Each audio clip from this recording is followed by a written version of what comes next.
बिजली का बिल बिजली बनकर गरीब पर गिर रहा है। बाजवा साहब, जवाब आपको देना होगा। दवाई ना मिलने से मेरे पाकिस्तान का गरीब मर रहा है। बाजवा साहब, जवाब आपको देना होगा।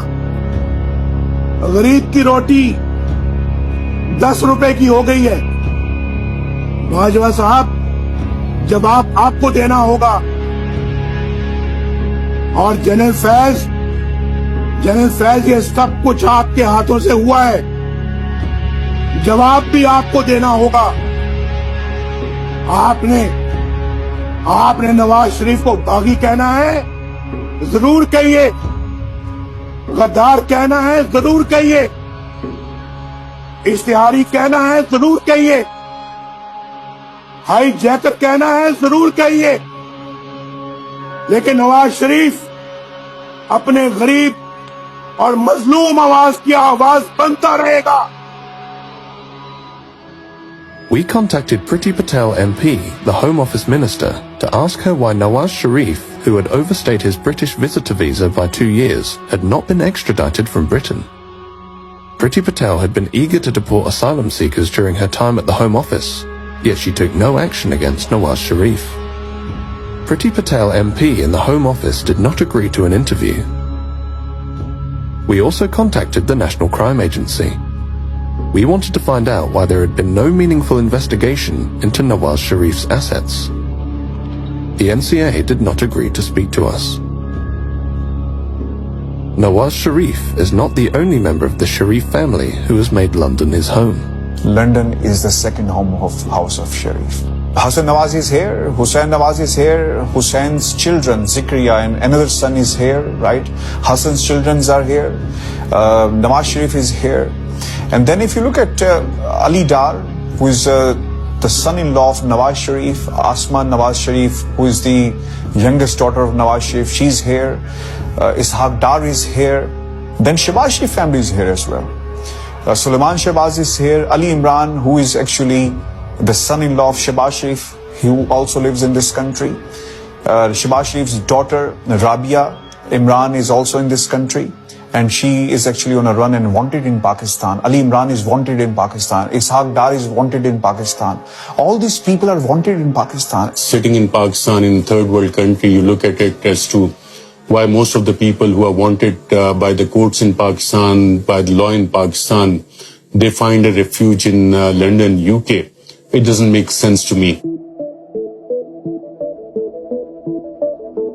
London is the destination of choice for politically exposed persons and their family members who have accumulated vast fortunes beyond their known sources of income.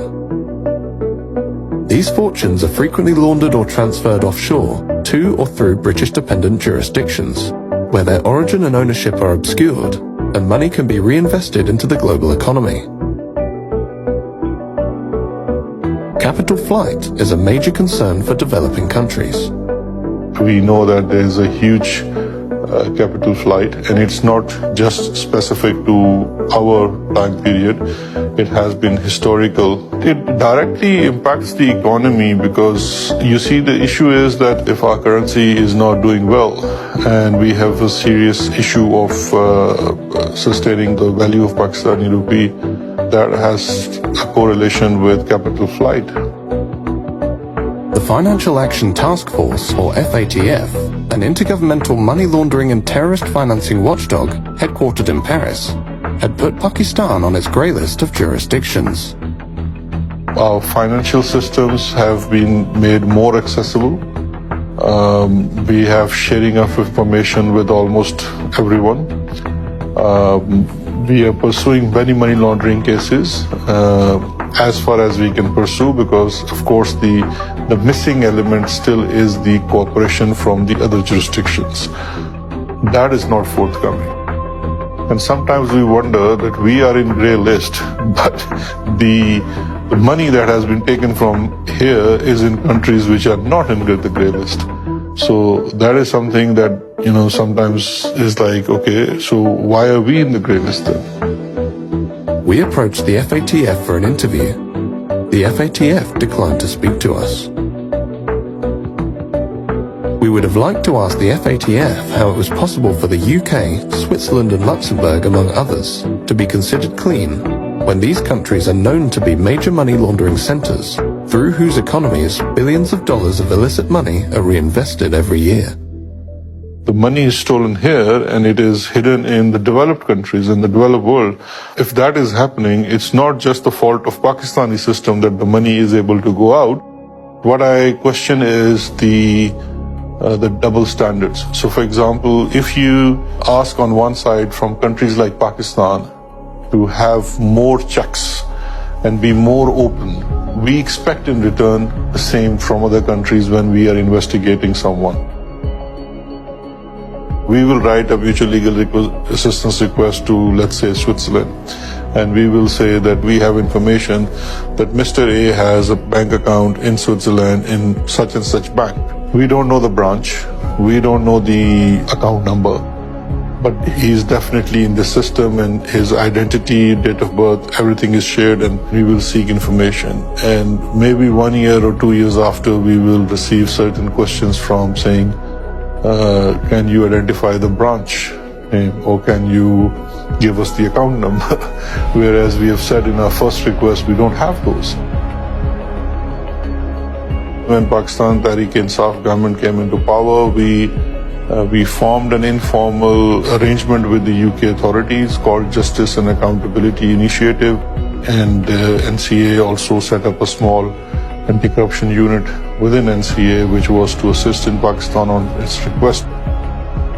The Home Office and the NCA, the UK's national crime agency, are responsible for dealing with mutual legal assistance requests by foreign states. Pakistan filed numerous MLA requests in relation to the Sharif family's assets in London. The requests on Sharif families are taking a lot of time. It's taking way too long to take some simple actions like, for example, freezing of assets or investigating the assets or the activities in the UK when people are, facing charges or convicted of serious crime in Pakistan. Pakistan did its part. We did our investigation. We did our inquiry. But has there been any investigation on British side? We don't know. What about the Mayfair flats? What about the whole property portfolio of Hassan Nawaz that has come in Panama Papers? The impression that goes to people is that everyone who commits such crimes or who is involved in corruption ends up in London, living in Mayfair flats,